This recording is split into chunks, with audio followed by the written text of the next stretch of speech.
When things get crazy, make sure that you don't get crazy too. Keep your emotions in check. Stay calm. There's going to be things that go on that are out of your control. The worst thing you can do is let something that's out of your control control you.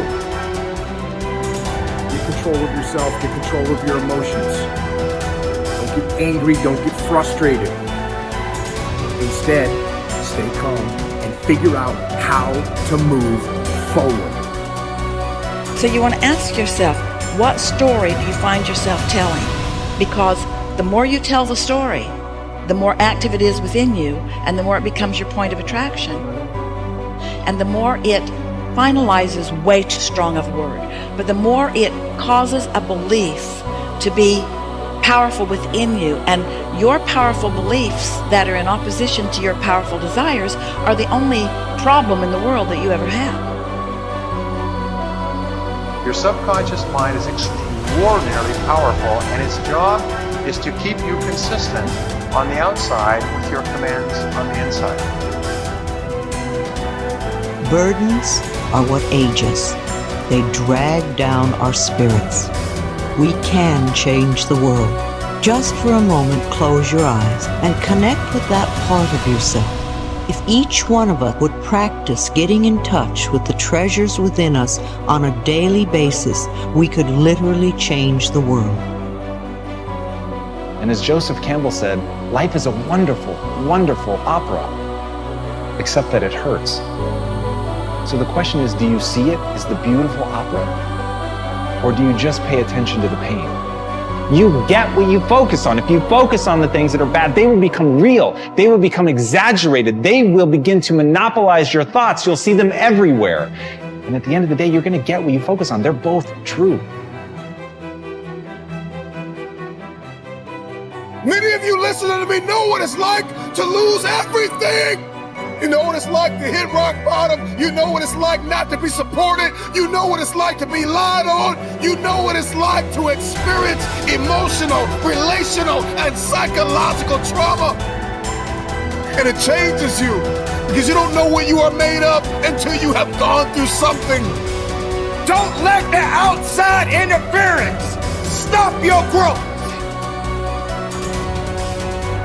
Where you put your energy, where you put your attention, where you put your focus is going to determine what you see. And that is the most fascinating and the most important thing you have to understand about the way that your mind works. It's called the reticular activating system. Your mind is literally designed to pay attention to the things that you notice. Rectify in yourself.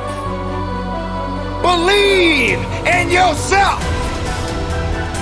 Keep that faith in yourself.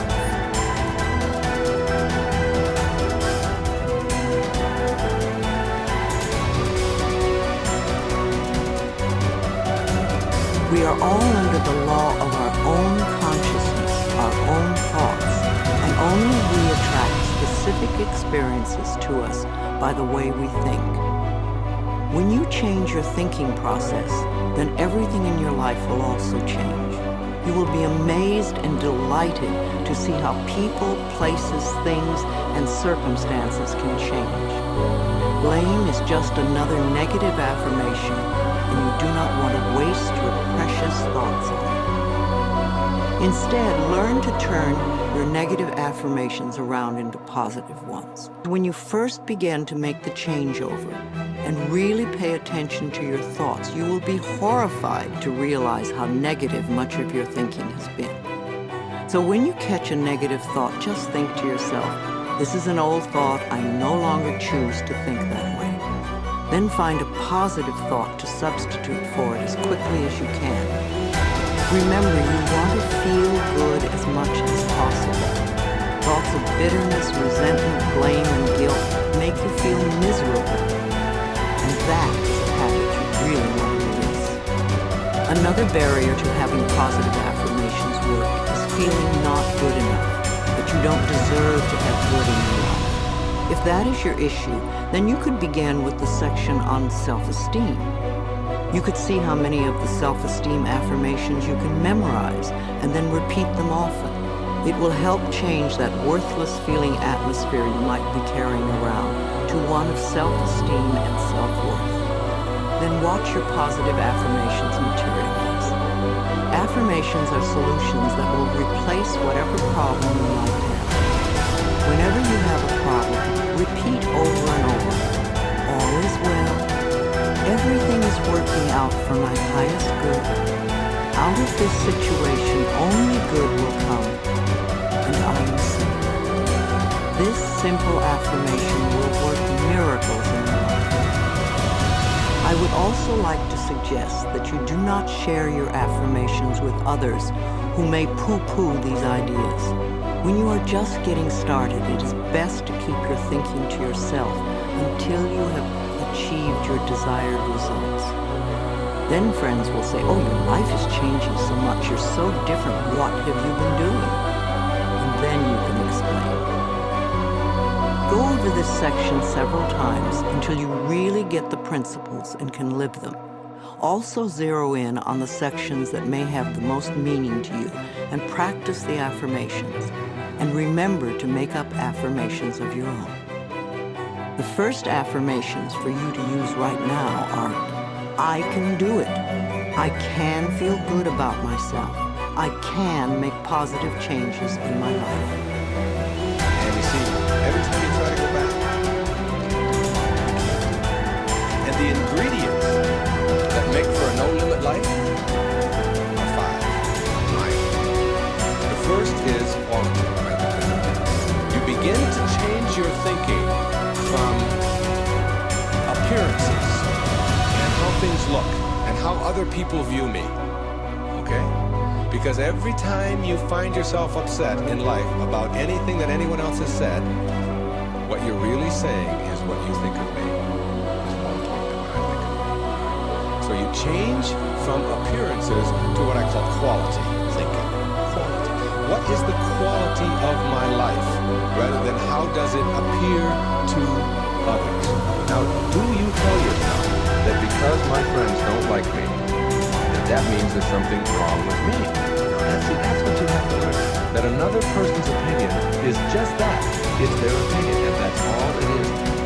Every time you are upset, or your children are upset, because of what somebody else says about them, including their fears, what you are really saying in that moment, and this is really important, what you're saying is, what you think of me is more important than what I think of myself. And you must never give anybody that kind of power and control over you, because they will always have it.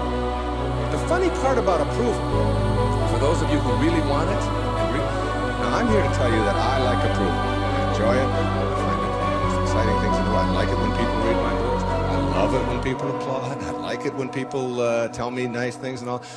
I like approval. I'm the first one to admit it. What I don't do is I don't need approval.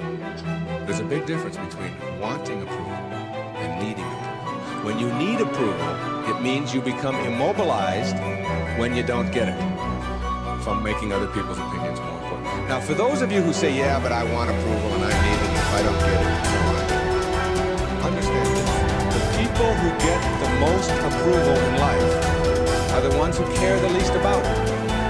And the ones who get the least approval are the ones who are always going after it. So if you want approval in this paradoxical way that I'm talking about it, stop concerning yourself. Ask yourself, who gets the most approval in life? Think of the person that gets the most approval, and you'll see that that person couldn't care less what other people are thinking. They're so busy being, they don't have time to notice what their neighbors are doing.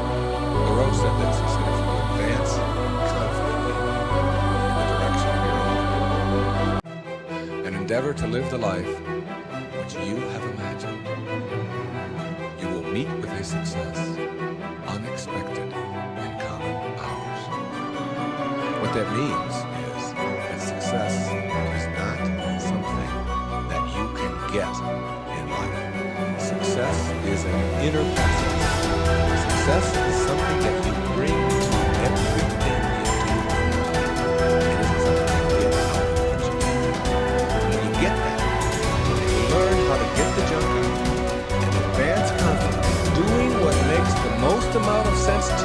based on your inner signals and the one issue of morality, which is you never interfere with anybody else's right to do the same. Each person has their own right to advance confidently in the direction of their own dream. And when you violate that, you're violating the principle of the universe, the essence of the universe, which is cooperation